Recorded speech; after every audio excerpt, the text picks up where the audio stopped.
Okay, good evening, everyone, and welcome to this virtual town hall event for alumni of the College of Earth and Mineral Sciences. My name is Matt Carroll, a member of the college's communications team, and I'll serve as moderator this evening. Tonight, we will hear a message from our dean, Lee Kump.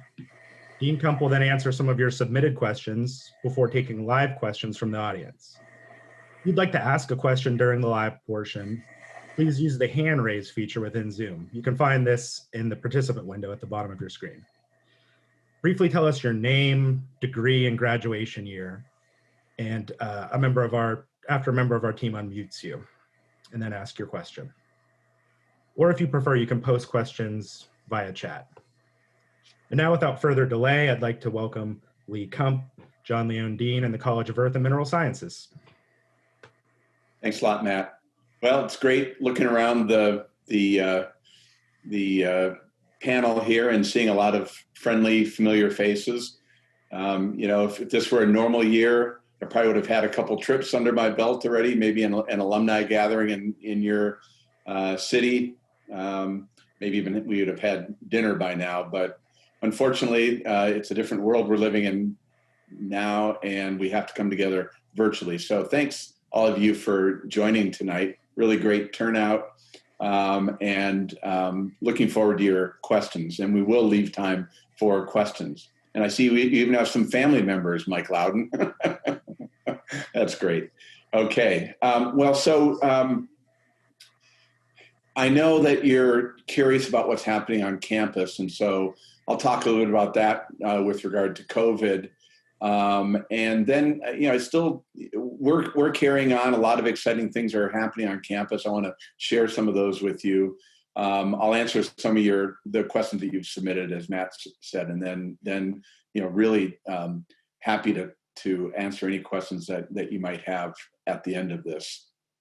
So, things here on campus are in a real state of flux. And frankly, no one's enjoying this very much. There's a tremendous amount of extra work for the faculty and staff, but they're doing an incredible job adapting to these situations. And there's just a real void in the on-campus experience for our students. And so we're striving to fill those gaps as best we can.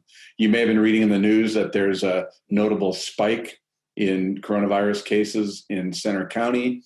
Most of those are students. Many of them are on campus, but the larger proportion are students living off campus. So these are students who have positive cases of the coronavirus.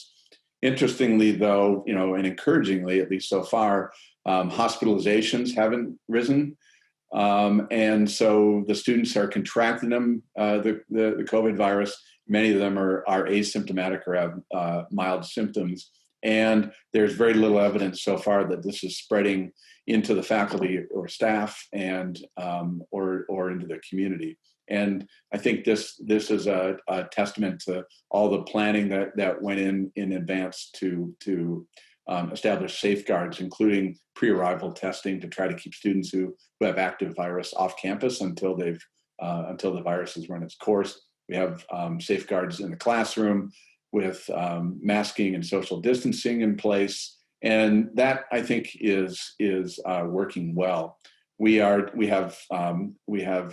large capacity in isolation and quarantine on campus for students who contract or are suspected to have contracted the virus and are awaiting testing results. We're doing things, sort of experimental things like testing wastewater, monitoring wastewater as it's leaving the university, but also at certain points within the university that can isolate parts of dormitories, for example. And so we're using that as part of our contact tracing and monitoring.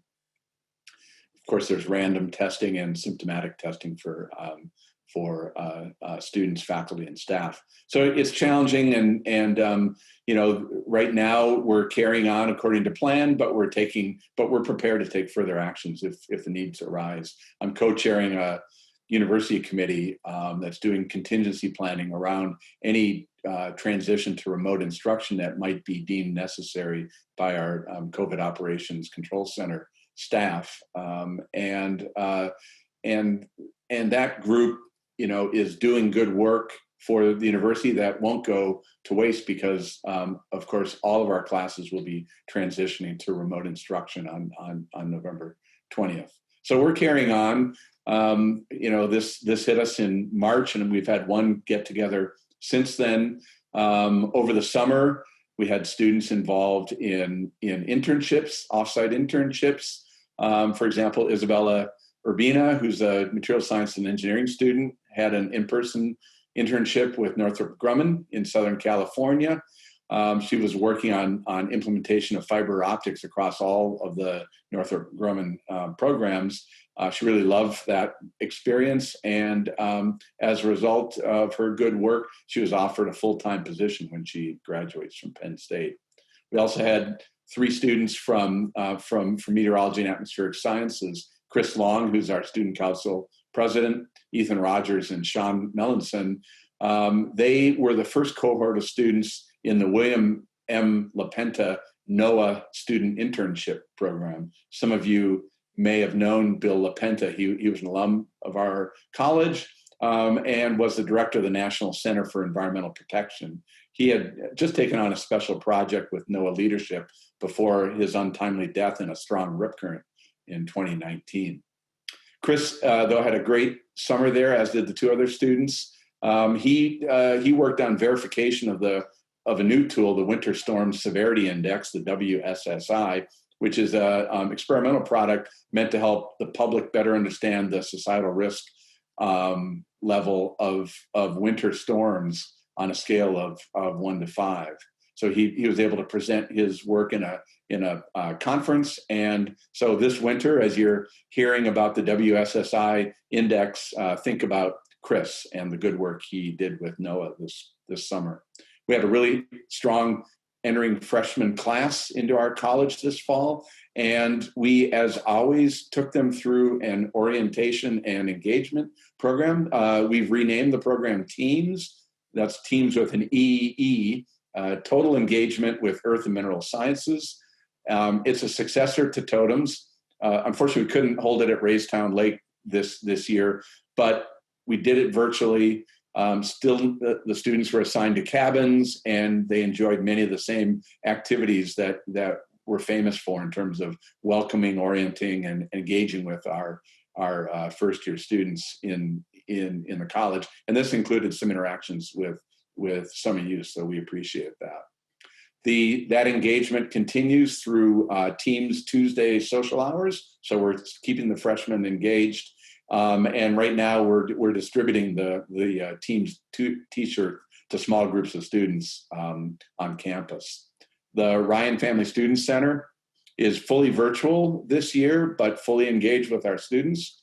It's this in part because of COVID, but more directly, it's a consequence of a major renovation that we're conducting on the ground floor of Dyke Building with an expansion of the Ryan Family Student Center to accommodate new programs in student engagement. We have a new director of student engagement, Karen Morosi, with us, and we'll be hiring a career success director in the spring. And so we needed space for those new programs. That place is always packed with students, and once we get out of COVID capacity limitations, we expect it to be packed again.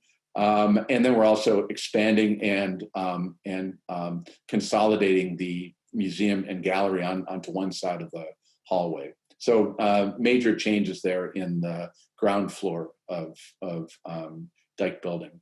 About half of our classes have some face-to-face component, but we're using a variety of modalities. We're flexible there, and we're giving students and faculty choices in terms of how they would prefer to teach and learn, and that seems to be going very, very well. In research, we of course ramped down our research dramatically in March, and then much more systematically ramped it back up over the summer. And we are now striving for a program that will be able to sustain our research activities through any sort of contingency through the fall and into the spring. So we're doing a lot of planning in advance for how, if needed, we could de-densify our laboratories. We're also taking advantage of this pause, and with a significant investment from the university in doing major lab renovations in Dyke Building and in our Energy Institute for new hires and superstars in our department's National Academy members who need new labs. And we're also building a new building with the university on South Boroughs, what we're calling South Campus now. It's the innovation building for Penn State. It will be where Invent Penn State has its headquarters, where the Launchbox makerspace is, and it'll also have offices for our college, for our dean's office, and our research programs and development. And I don't know if any of the people of the staff here could grab the link, but you can watch that building being constructed with a live webcam. We have lots of other indications that the college remains in a strong position. There are new U.S. News and World Report's rankings of undergraduate and graduate programs, and again, we rank very highly. We have a number 1 ranking in geology, and number 5 in petroleum engineering, and 10 in materials. And I'm looking at Susan here on my screen, and she tells me she's not happy with that. And so they are on the rapid ascent to the top material science program in the country as well. We just had an article come out in the Bulletin of the American Meteorological Society that compares graduate student stipends, fees, benefits, and cost of living in the field of meteorology and atmospheric sciences. And it turns out that Penn State is ranked number 1 in that category. This is really great for the recruiting of graduate students for meteorology and atmospheric sciences, but the same formula would position us very, very well in all of our disciplines. So we're doing well with graduate recruiting, and news like this just makes that easier. We have a great new class of Millennium Scholars. These are diverse students who, fresh out of high school, imagine this, are committed to the PhD and a career in STEM leadership. Really outstanding students. Thanks to your giving, we've again funded one of those students through the Giving Tuesday campaign. Really, this is a great time when students, faculty, and staff and our alumni come together and fund a scholarship.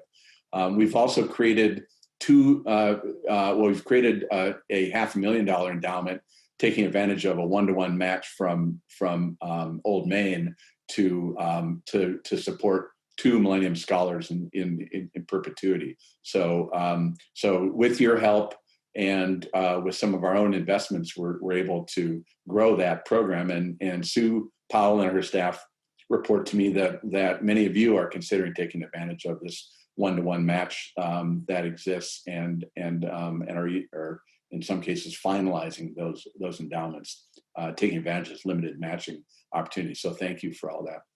This is all part of a new initiative we have called All We, the assessment of the living, learning, and working environment in earth and mineral sciences. It was that we had a survey, study groups, we had a report, and now we're in the implementation phase of that. And this is addressing all aspects of climate in the college and belonging and support for our students, faculty, and staff.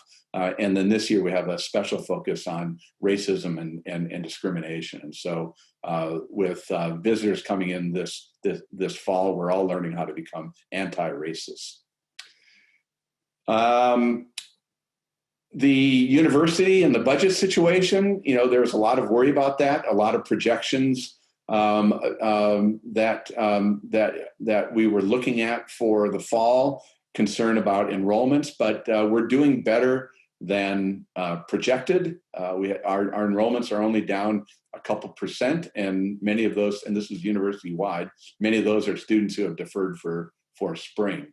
And if you're interested in hearing a more detailed update about that, President Barron will be presenting the state of the university to the Board of Trustees tomorrow in the public session starting at 1:00. And I don't have that link, but you should be able to find that if you Google the Board of Trustees at Penn State. Just learned that our endowment spending rate is up for 2021, thanks to strong performance of our investments. So your money is working even harder for us. So the portfolio is strong. We're in the midst of finishing up our draft strategic plan, and so expect innovation from us as always as we address grand challenges facing society in only ways college like ours truly can. Thanks to those of you in GEMS and our development council, we've gotten good input from alumni in the development of our college plan and in the department plans that many of you serve as advisors for. And we're positioning ourselves for global leadership in research, education, outreach, in energy for the future, in addressing climate change and natural hazards, in advanced materials for environment and human health, in quantum computing, and in machine learning, artificial intelligence, and predictive science. And we're adapting our curricula to support these initiatives while ensuring that our students have the skills they need for success. And there are some new skills that you've been telling us about, real needs in strength in data analytics, in sustainability principles, risk management, and business acumen. And so we're weaving those into our curriculum where they don't already exist. And we have strong curricula that have many of these components in them already. Part of this, and I'm nearing the end of my remarks here, part of this is a plan to have deeper engagement with our stakeholders. And that includes you, our alumni, the professions that you represent, the industries and businesses that you represent, as well as other government NGOs and other stakeholders for the university. And so it's going to be critical to deepen those relationships going forward, so that we can reach so we can achieve what we view as success from our strategic plan. So I've probably gone over here a little bit, Matt, but I'm going to turn this back over to you now for questions. Thank you very much, Dean Kump. We will now move into the question portion of our town hall event. We received a lot of great questions from our alumni, many of them involving COVID-19. We've selected a few and we'll ask those now. The first question to you: in addition to the amount of attention devoted to bringing students back to a safe environment, while also delivering a top-notch educational experience, are you able to carve out time and attention to address strategic goals? Yeah, I think our mantra is that there is no more important time for us to be thinking strategically. And with guidance from some of you, we have to look beyond our nose and our immediate problems, and we have to think ahead. And so in the spring, we are thinking ahead to fall and beyond. And now we're thinking into spring, into the post-COVID world, and particularly trying to learn from the lessons of COVID-19. We're also now able, with renewed construction, to do renovations and laboratory work. And I described a couple of those. We have work going on in Walker Building, on infrastructure work there. We've got a new field deployment facility out at Pine Hall, which is a couple miles off campus. We have classrooms that are going in the basement of Walker Building, and we have a major renovation plan for the 5th floor of Dyke Building for clean labs and geochemistry facilities that are currently housed in Hostler Building. And much of this, like dominoes, is focused around trying to facilitate the development and the renovation, actually the demolition, except for the facade, and new energy and mineral engineering building, Hostler Building, for the next capital plan. Thank you. We have another question. Even amid the chaos and huge challenges, what opportunities have shown through during the COVID-19 response that you'd like to incorporate into future planning, even when we get a handle on COVID?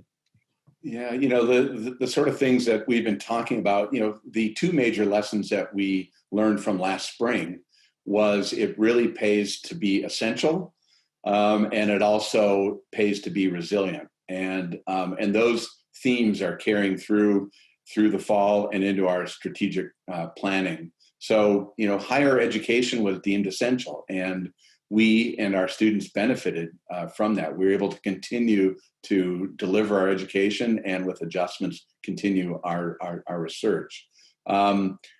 There are financial challenges associated with COVID, and so we need to be addressing issues of access and affordability. Penn State's an expensive place, and so if we're essential, we need the students will want to know that the education that they're getting from us is essential to their career and life successes, and we have to make sure that that's the case. Funding agencies are increasingly focusing their support on research that addresses pressing societal problems, and we have a real focus on that with the research that we're conducting in all of our departments, and it really is motivating, especially some of our newer faculty who are really dedicated to solving important problems for deciding for society.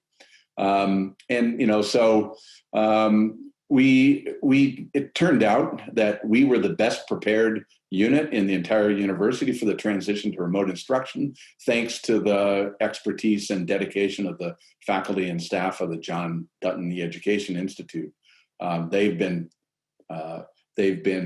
perfecting online course delivery for years, and we're there as a resource to our faculty at the end of spring break, over the weekend, in that very rapid transition to Zoom, and now in much more sophisticated ways, providing support to instructors, both for resident and online remote education. We've also incorporated some of the other things that we have expertise in, like virtual reality, to provide a summer field experience for some of our geoscience students. And we're of course leading with Alex Klippel, a geography professor, the Center for Immersive Experiences, that I think is going to be more and more utilized to enhance the engagement experience for our students. And there's research applications as well. And this is all consistent with One Penn State 2025 that some of you may have heard about, focused on lifelong learning, incorporation of certificates, and really addressing this issue of access and affordability. We've been able to do pretty well, and in particular in some of our offices, staff are excelling in their work, able to do perhaps even more in some cases. And I think, like the rest of the world and the nation, we are thinking about the benefits that may be realized with more flexibility about the work location of our staff. We certainly have reduced our carbon footprint. There's been a lot less commuting. The parking challenges have essentially gone away. And for some faculty, there's been enhanced employee well-being. For others, this has been a miserable time. And so we need to get back on campus. But I think we will be doing that in some different ways. And then in our research, it really paid to be resilient, to have that component of the research worked in that was computer modeling, for example, components of the research that can be conducted remotely, data analysis. And so our faculty and grad students and researchers were able to keep the research going, even in that period of time when they had no access to the laboratory. Thank you. Our next question comes from an alumni who asks, what is the status of the vision of Penn State as the energy university? Yeah, this is the perennial question. We value our college in terms of its nimbleness. We're very responsive, and if all that it took was for our college to respond to Eric Barron's call for the establishment of Penn State as the energy university, I think we'd have gotten it done a long time ago. But we're trying to lift the whole university in this regard, and everyone's engaged. In fact, we just had a meeting at the highest levels involving the provost and the president with a vision statement and charting a plan to build substantial strength around energy education, research, and outreach. And so we need to deliver on the promise of energy education for our students. We'd like every student who graduates Penn State to be energy literate and to understand origins of energy consumption and impacts of energy on society. We want our students to have the best in-class learning experiences that they can have around energy. And so there's a plan to do this. There's a plan to grow research. And we've established a consortium for integrated energy systems. It's a reestablishment of the collaboration with the College of Engineering. And there are hires going on in this area. We just hired in energy and mineral engineering two new faculty members with expertise in carbon sequestration, mineralization, reservoir properties, computation, and those searches will go on. And then in outreach, we have plans within the college around outreach and recruiting, with some maybe setting up an office in Pittsburgh. But more broadly, we are talking about energy extension to capitalize on what years ago we had a large footprint in terms of mineral extension. Now best known for the ag extension. We want to utilize that framework around energy extension for the Commonwealth, and so that's being advanced as well. And again, as with our strategic plan, we also recognize that we need to draw upon the collective expertise of our partners and stakeholders. So there's a strong component of this that is outreach, both in terms of educating our students and doing the sort of research that'll advance energy. So this is a long-winded answer to say that it's been taking a long time, but I really do feel like we're getting some traction now at the university level. You'll be seeing a press release about this soon. Thank you very much. We may have time for one more prepared question. We want to leave time for questions from the audience tonight. So an alumni asks, 6 of 18 Penn State doctoral students who received NSF fellowships are in our college. This is unbelievably good. And what has led to this success? Well, of course, the best graduate students in the nation want to come and work at Penn State. And seriously, that is true. We are tapping into the best students in the country. The students who are making decisions about coming to Penn State are balancing that off against Columbia, Caltech, MIT, Harvard, Michigan, Berkeley. And so we need to be competitive in these areas, and we're putting a lot of effort into that. Actually, this is the second year in a row that we've dominated Penn State's National Science Foundation graduate fellowships. Last year, we had 7 of 24 that were awarded to Penn State graduate students. This year, we have 6 of 18. That's 4 in material science and engineering, 1 in geography, and 1 in geosciences. So we're doing remarkably well with these NSF graduate fellowships. And it's not just because the students are great. We actually are putting strong effort into this. We have an established incentive program that incentivizes students to prepare and submit proposals to the National Science Foundation, and we incentivize their mentors with a small pot of research support if those for supporting those submissions. There's a campus-wide workshop on writing NSF graduate fellowships, and then we have in various departments programs of support. So we've made a conscious effort to work with our graduate students to bring in these very prestigious awards for them, and being able to capture a third of the Penn State ones in our college is really remarkable. When you look at the strength of the College of Science and the College of Engineering, we're doing remarkably well. Thank you. We would like to open the town hall up to your questions. If you would like to ask a question, you could, as we said before, you could either raise your hand through Zoom and we'll call on you, or you could submit your questions by chat.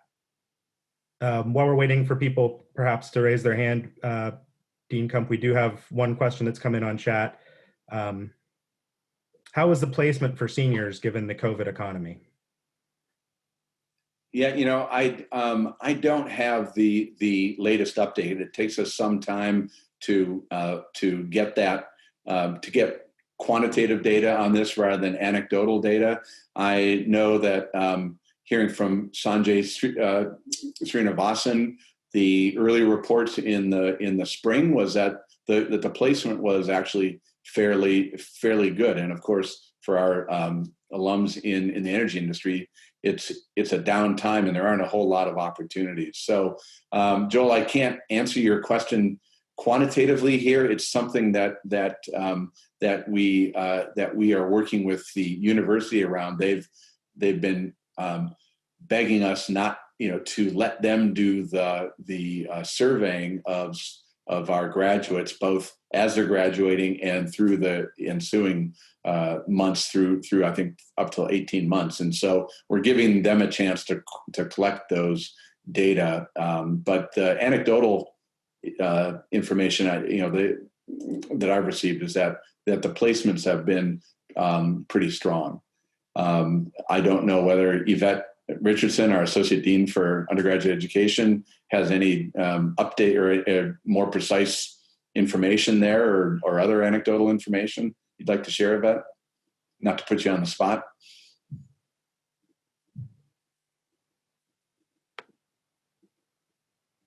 Hi, yes, I was not actually planning to speak. I was helping my daughter with her math. Sorry. That's okay. But I don't have anything more detailed, although we do have some results coming in from the Career Services Survey, which we've started to participate in more heavily and really try to get our students to answer. So hopefully we'll have better statistics regarding placement in the future. And this is, once again, something that we need to do better with, tracking our students and supporting them after graduation. And this is why we are launching this new Office of Career Success. We'll be working with Career Services at the university level. They're very good. We also have people in all of our departments who are working on student, in terms of internships, job interviews, and then tracking. But we'll be centralizing this. There'll be somebody who'll wake up every day prepared to answer that question much better than I can at the moment. So it is an area that we need to do better on in terms of knowing where our students are going, and then also working with our employers to make sure that our students are getting the consideration that they deserve.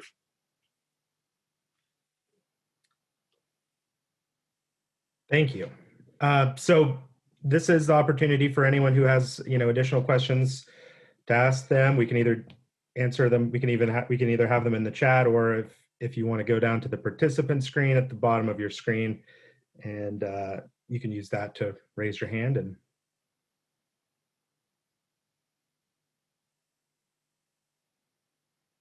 say, Matt, maybe while people are thinking of questions, there was one question that we didn't get to that was submitted. Sure.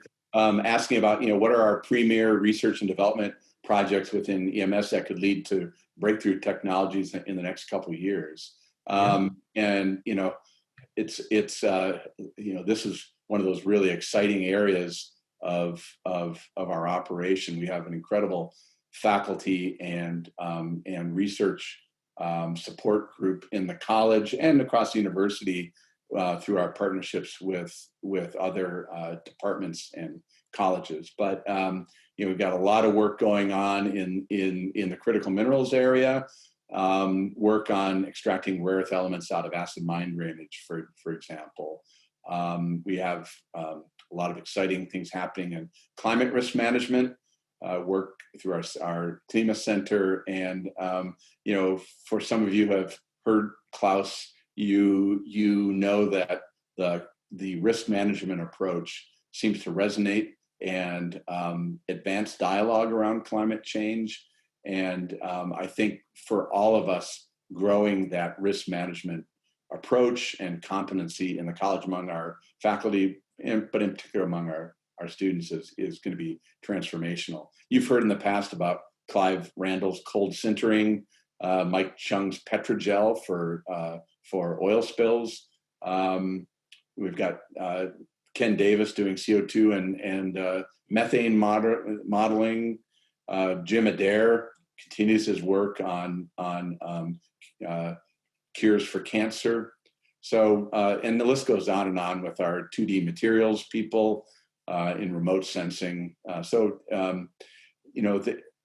In all of these areas, we are making breakthroughs. I mean, the list goes on. I think about John Morrow's work with new glass compositions, the materials genome work of Zikwi Liu. So lots of areas here where there are breakthroughs, and thanks to Paul Roberson, we have the annual Paul Roberson Breakthrough Award, which we determine each year, and then have a recognition of that during our spring Wilson banquet. So I was just talking there to hopefully get some more hands raised here, and this is. I know some of you like to put me on the spot, so this is your chance. Yeah, and we should look for people who might be just raising their hands too. We do have a question here from David Russ, and yeah, you could unmute him. Well, hello, Lee, and so many good friends we see here. Thank you very much, Lee, for pulling us all together. It's nice to see friends and family together around the campfire.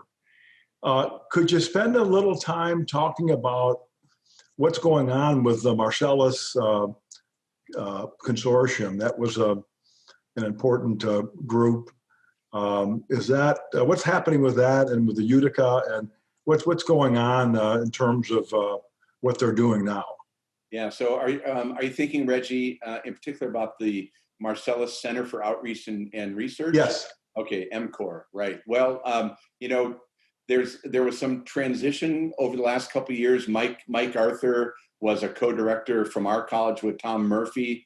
When Mike retired, then Andy Nyblade, now department head in geosciences, took over as a co-director. He's been developing seismic networks and seismic monitoring across the state in partnership with the state and with some of you who are operating in Pennsylvania in the Marcellus and Utica.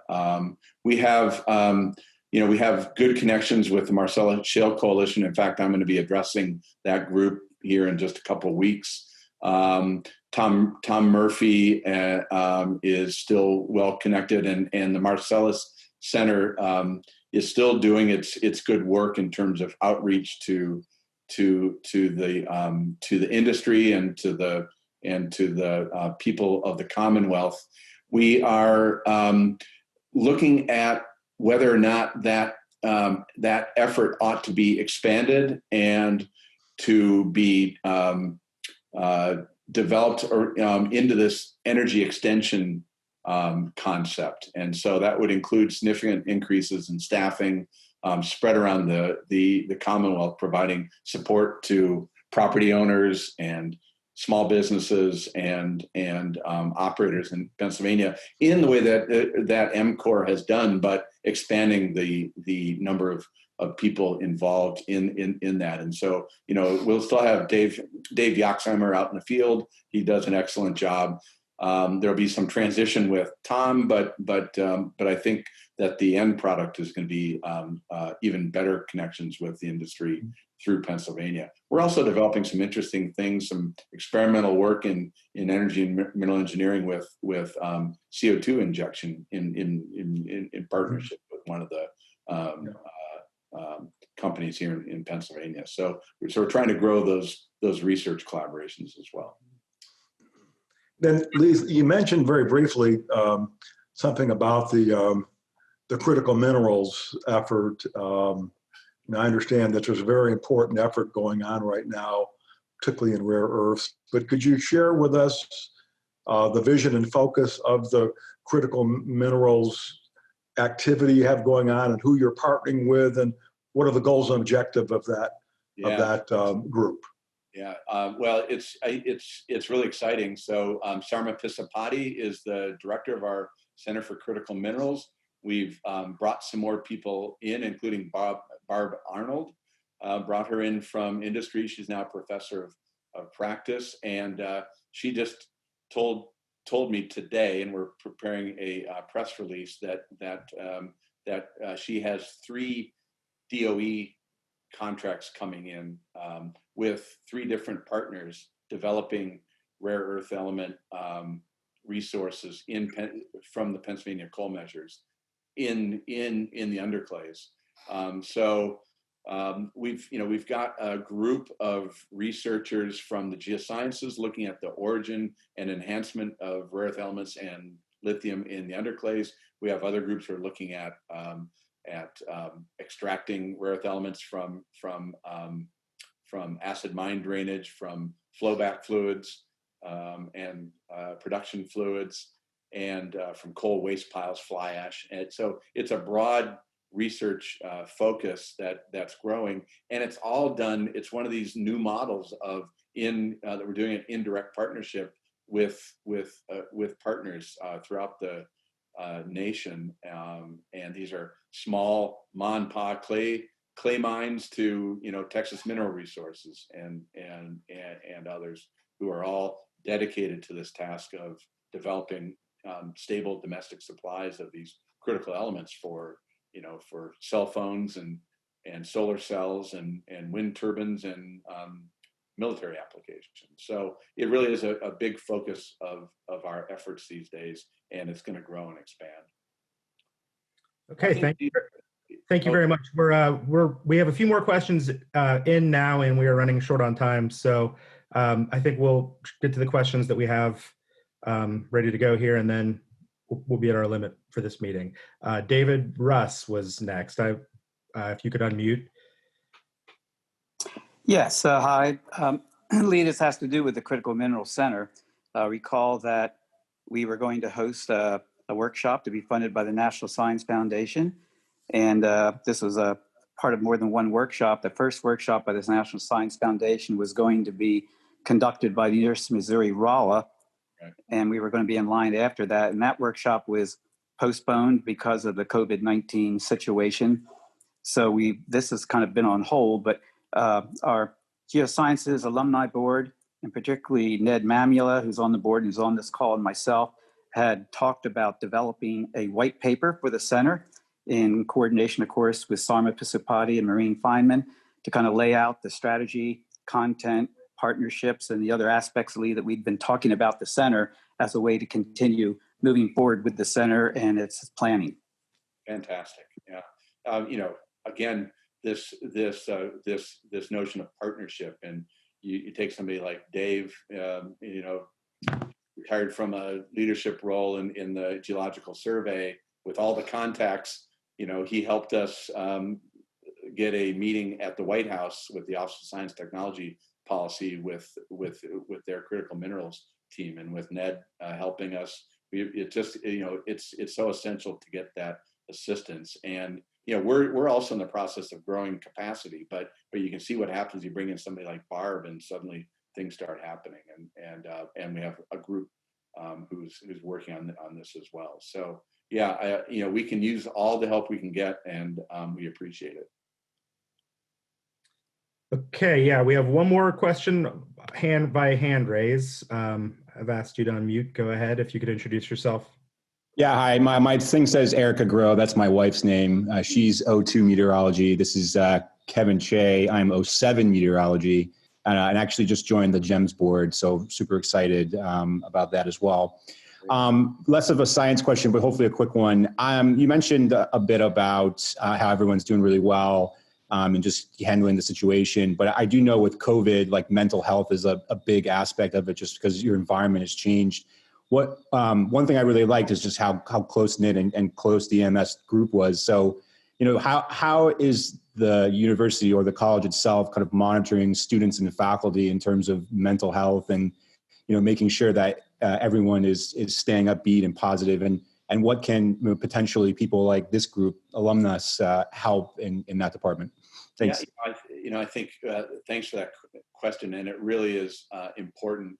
We were already developing a focus on mental health, thinking in particular of our graduate students, because this is a nationwide concern. Prior to COVID, the isolation and stresses of COVID that we're all feeling are on top of the stresses that the students, undergraduates, graduates feel.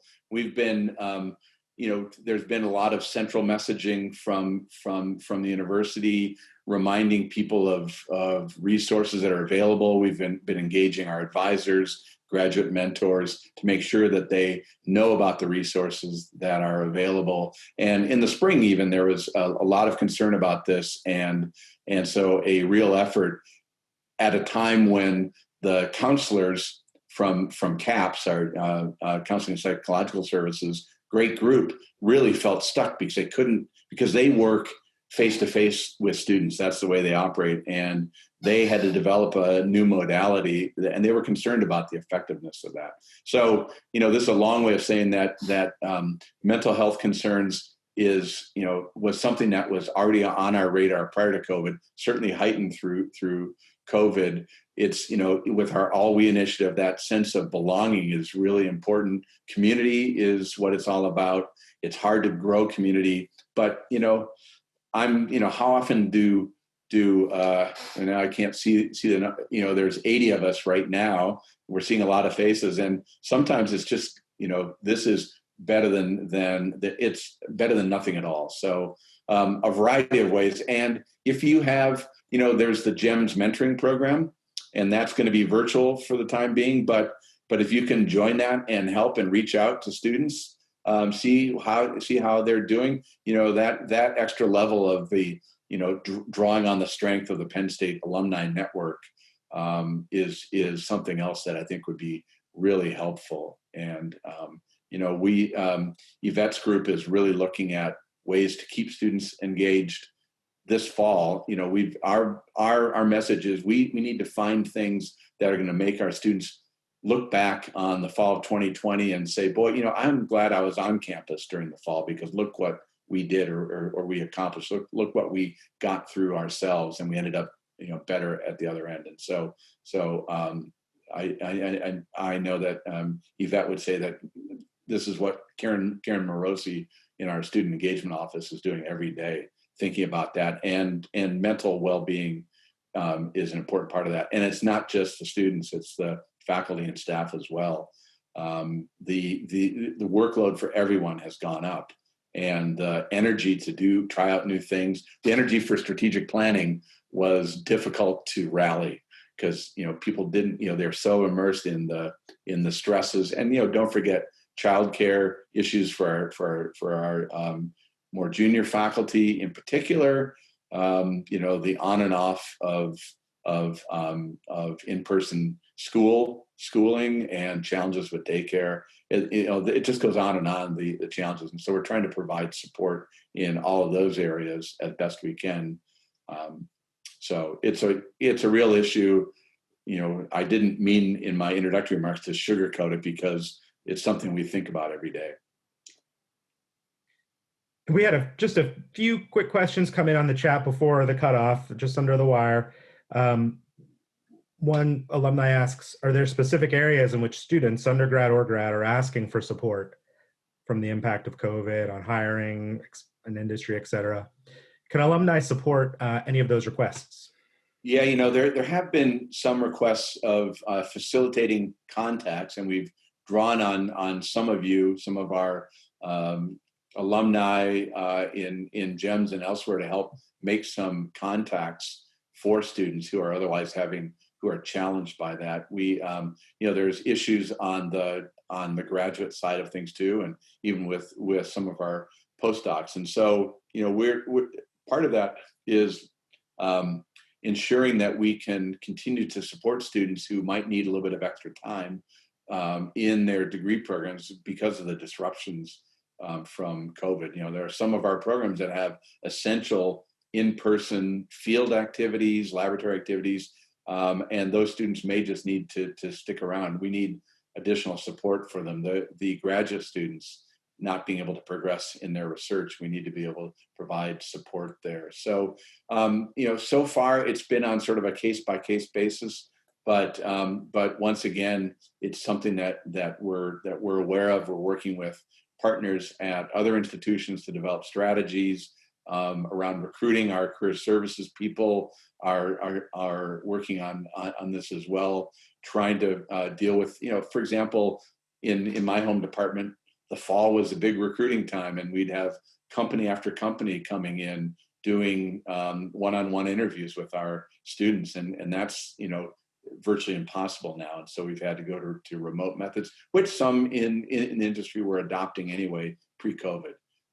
So we're trying to facilitate all of that, but I'm sure there are challenges we haven't yet met, and we're keeping our eyes open and having groups work on this.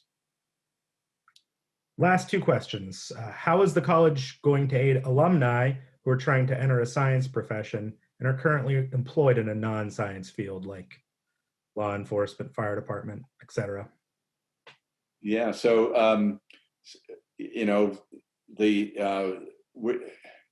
we will do what we can to assist in that. And the One Penn State 2025 is the biggest program that we have. It's just getting launched, but it is a program that involves this lifelong learning component. And one of the new attributes is that if you are a Penn State, if you have been admitted to a Penn State program, you will remain an admitted Penn State student. And so if you want to continue your education, for example, to develop some of these science competencies, then you don't have to go through the whole process of reapplying and being readmitted to Penn State. We in the Dutton Institute are working on the continuing education aspects of what we do. In reading through the department strategic plans, that's coming through in many of our departments. They're thinking about certificates. They're thinking about continuing education within the industry. So extending our reach beyond the traditional, undergraduate and graduate degrees. So it's an area that I think we all realize is part of our expanded mission. It's always been part of our mission, but it's becoming more and more important into the future. And so we're working on innovative ways to reach out to our friends and try to provide that continuing support to them. And there's also just the alumni networking, and we spend a lot of time in these regional alumni meetings ensuring that our more senior alumni are connecting with our junior alumni, exchanging cards and providing that backstop. And finally, in addition to energy, how is the college supporting the food and water security initiatives put forth by President Barron? Yeah, so thanks for that space. Nice to see you at least on the chat. So we have an initiative that's been brewing at the nexus of food, energy, and water. In our particular case, it was energy, water, and landscape, thinking about that particular aspect of it that's not necessarily food, which is more in the domain of ag. And we've been developing that partnership with ag and with other areas to address this. So I think we've come to realize that to really do this, we need to develop those partnerships. There's a new water council on campus. This is a faculty-led kind of grassroots council. Sue Brantley helped facilitate the growth of this. They are focusing on the water aspects of that, but have representation in that group from people who are really in the energy domain and also, ecosystem and agricultural sciences. So I think it's going to be through partnerships. Once again, I see this nexus work bubbling up in our departmental strategic plans. We have a very good relationship with the Institutes of Energy and Environment. We anticipate more faculty positions coming in this area, but we also have significant strength in that nexus area, and so we will be strong participants in that going forward.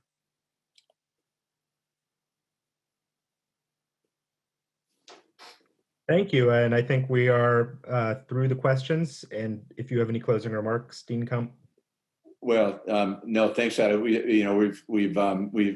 kept you for a long time. Really appreciate seeing you all by name or by face.